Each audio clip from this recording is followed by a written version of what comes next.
to this event. I think, do you have the slides yourself, or would you like me to add those? You can share them. You can share. Yeah, if it's fine, then you can share. Then it's easiest. Just 1 second. Otherwise, I can also share them. Whatever is most convenient. Yeah. Would you mind sharing them, please? Okay, then I can do it that way. So, in the spirit of collaboration and this being a closed door event, what I'm proposing to do is just give a very brief introduction as to what it is I'm doing here in Singapore in my role as the regional lead for Cambridge, first of all, which won't take very long.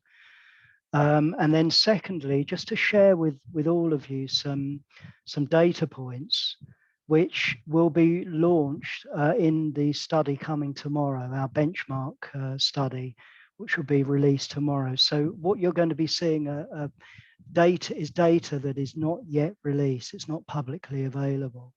But I wanted you to have a look at it just so that you can really appreciate, what is happening in the fintech market as a whole in Asia Pacific. And then hopefully we can have a little bit of time for any discussions, questions, comments, anything that you wish. And let's keep it informal and interactive. So just by way of very quick introduction, you can see there Cambridge Cares it stands for the Cambridge Centre for Advanced Research and Education in Singapore. So I'm actually based in Singapore. I'm not in Cambridge, and we have a collaboration relationship with the National University of Singapore and the National Technology University in Singapore, and essentially this collaboration was set up really to do scientific research and also to promote education, specifically in Singapore, but not just Singapore. This has its roots very much in Singapore, but it's very much across Asia Pacific, and also hopefully, creating, as you can see on the slide there, a sustainable global laboratory. So next slide, please.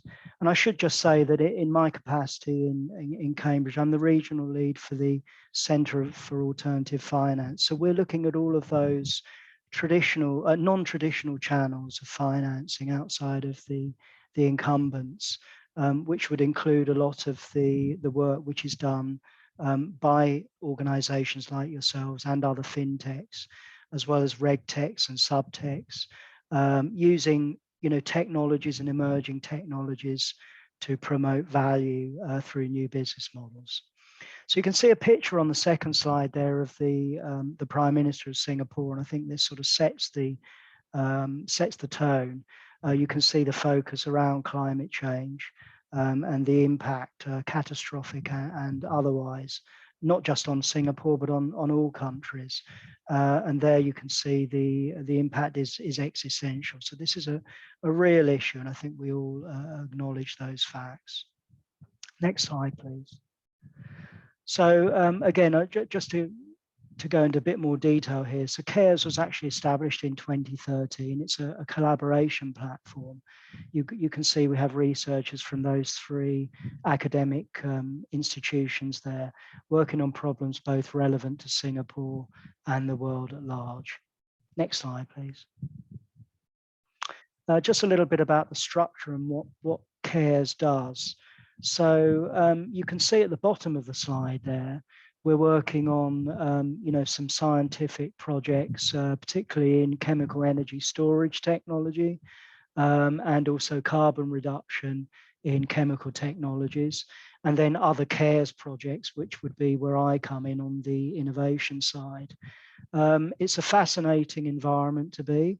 And if any of you are coming to Singapore and you would like to have a tour of the laboratory, subject to approval, I would be very happy to host you to come and see the work that's being done.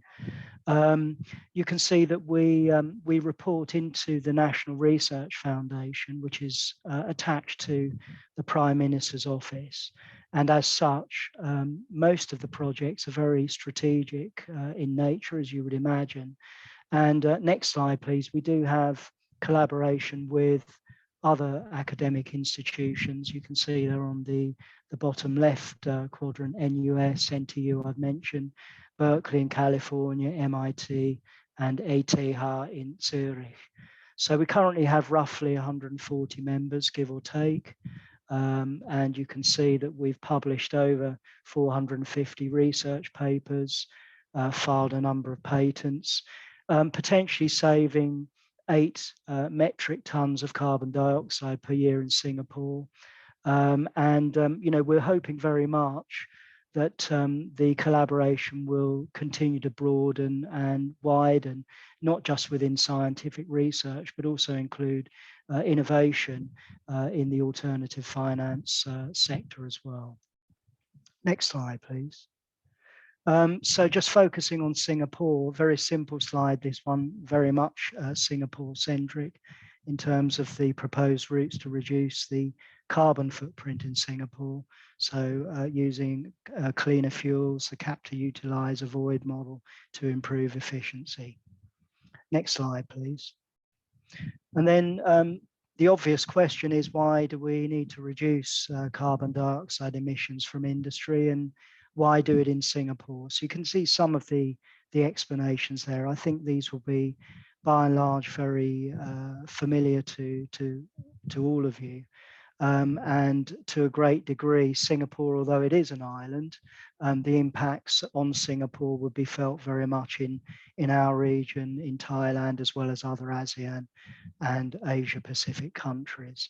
And indeed, you know, part of my role is to work with others in our region to really share knowledge and data and information about what is happening in climate, in the carbon field, and across alternative finance in general.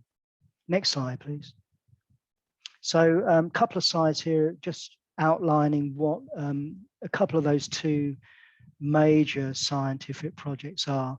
The C4T is to investigate and develop technologies for the reduction of the carbon footprint of chemical industrial parks, for example, Jurong, which is on the west side of Singapore. Next slide, please. And the other major project is the CO2EP, which is for developing ways of transforming carbon dioxide emitted as part of the industrial process into compounds for the chemical industry supply chain. I should just put a caveat here. I'm not a scientist, so any highly technical questions I will not be able to answer from a scientific perspective. But we'll be happy to take any questions and pass those on to you know, my research and scientific colleagues. Next slide, please. So we'll go into a few of the data points here on the Global Alternative Finance Benchmark Report, which is actually launched tomorrow, and this is from the Cambridge Centre for Alternative Finance. You can see there in front of you a graphic portrayal of the geographic distribution of survey respondents. We have something like 1,400 respondents in this study.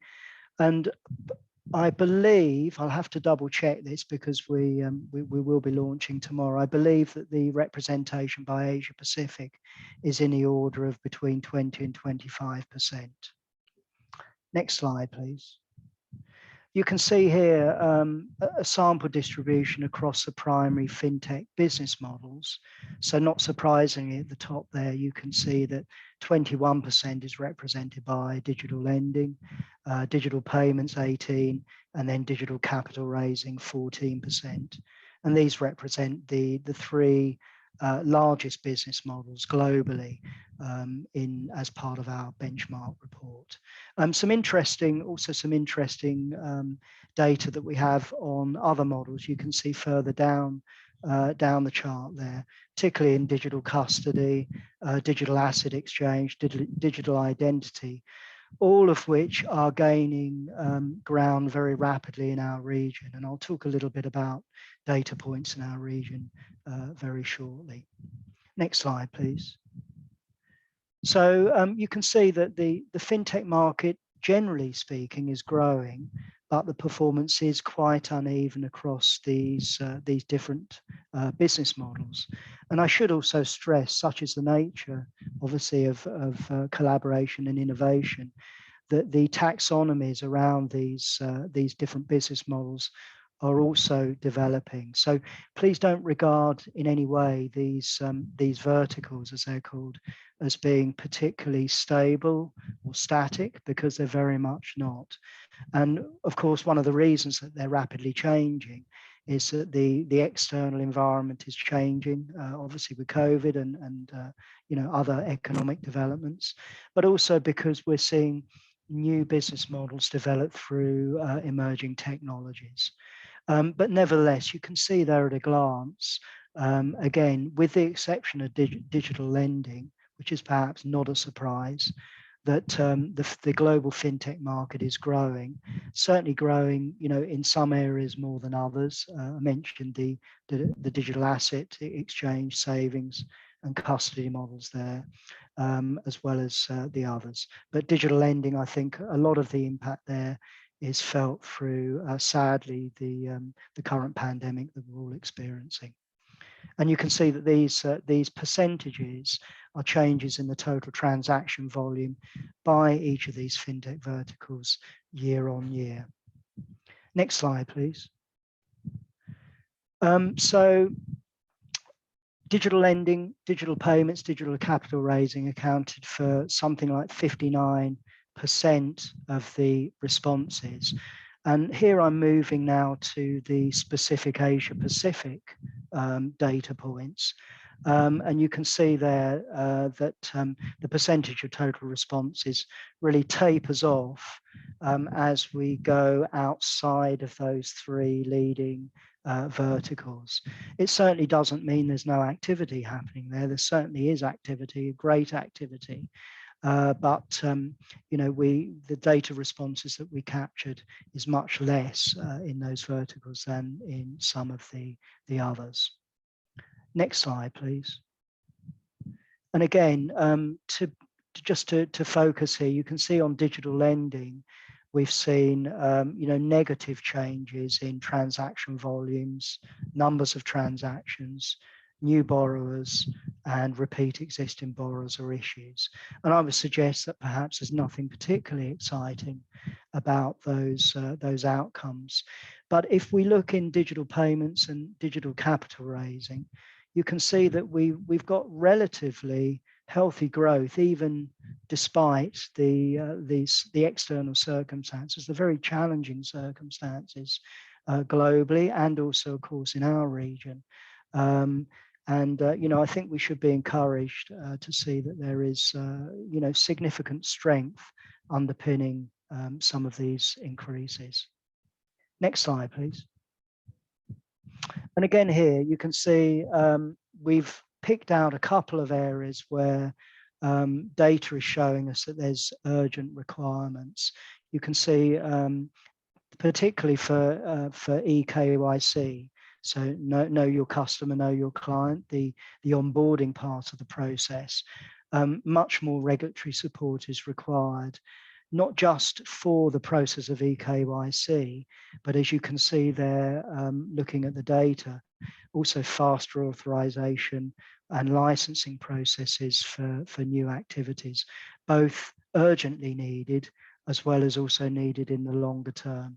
And in my discussions with regulators, particularly in the ASEAN region, we're seeing these as being particularly urgent and important priorities. Next slide, please. Not surprisingly as well, access to liquidity, most urgently requiring intervention. That's, again, perhaps not so surprising. And then you can see also, tax relief, subsidies, also requiring great levels of intervention.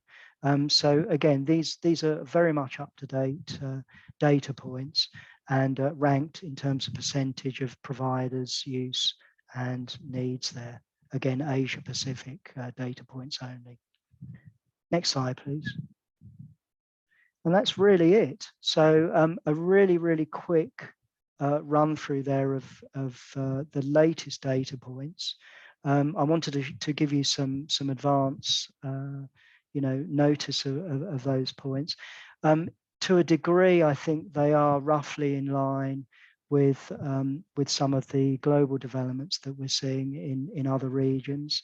There will be certain areas, and I mentioned there, focus around the digital custody, digital identity initiatives, as well as also the need to speed up regulatory inputs. Otherwise, I think we had good representation from Asia Pacific, and what I'm planning to do, hopefully, is to do a short sort of roadshow outlining key countries in our region, in Asia Pacific, as well as ASEAN, to show some of the more interesting insights, hopefully by country, and also if there's demand by vertical as well. So Mirko, thank you very much for allowing me to share that presentation. Could I just say before we have any questions or discussions, you'll see that there isn't a lot of discussion there relating specifically to green. That doesn't mean that we're not interested in green at all. It means that over time we will be starting to collect more and more data on green and sustainability issues as part of our surveys. But currently we have not regarded that separately in our taxonomies.